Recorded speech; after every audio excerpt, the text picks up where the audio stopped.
Casual here. So you think that Tricksters are no good at AoE damage? So did I, until one of my subscribers, AkashT5, suggested that I dig a little deeper. I said why? And he said, you'll see. And what I found was a fun build to play that finally lets Tricksters do something more than just use a death shield.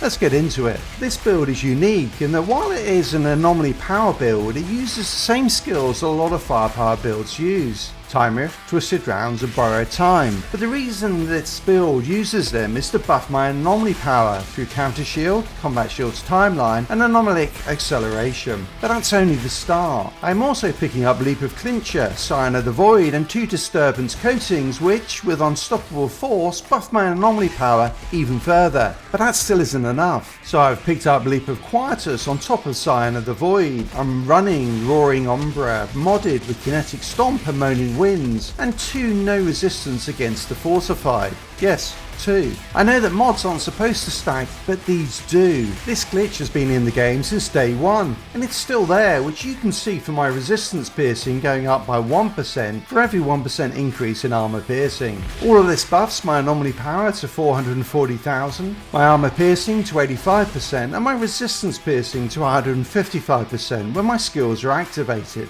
And why am I doing this? Well, high armor and resistance piercing will improve the effectiveness of any damage I do.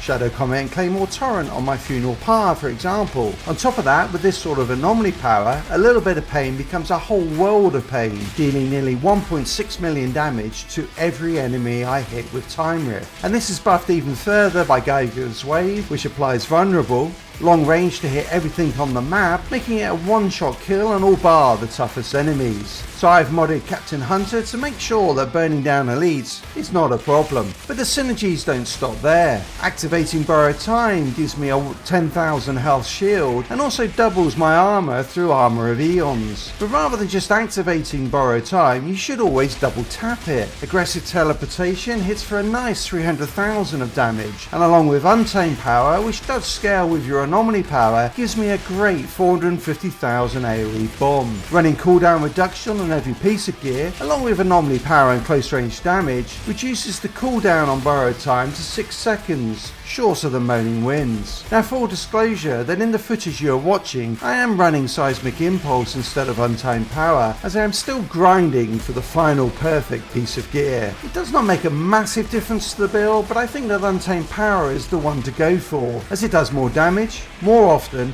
as it has no cooldown, and exactly when you want it to. I will also mention the elephant in the room, pain transfer. Because Time Rift for this build already hits like a truck due to a little bit of pain, pain transfer is just pure overkill, and you get more bang for your buck from Untamed Power or Seismic Impulse. When running this build, I double tap Borrowed Time to buff my armor, anomaly power, armor piercing and resistance piercing before engaging any enemies. I activate Twisted Rounds on Funeral Pyre, hipfire enemies to proc multiple Shadow Comets and Claymore Torrent, swap to Roaring Umbra to further buff anomaly power, armor piercing and resistance piercing, and hit them with a fully buffed Time Rift. Shoot a couple of shots to proc Kinetic Stomp and reload for Moaning Winds. Keep double tapping Borrowed Time whenever it is off cooldown for more damage and to keep your armor and shield topped up. This build does take a little practice to get it working perfectly, but it delivers top tier times when it does.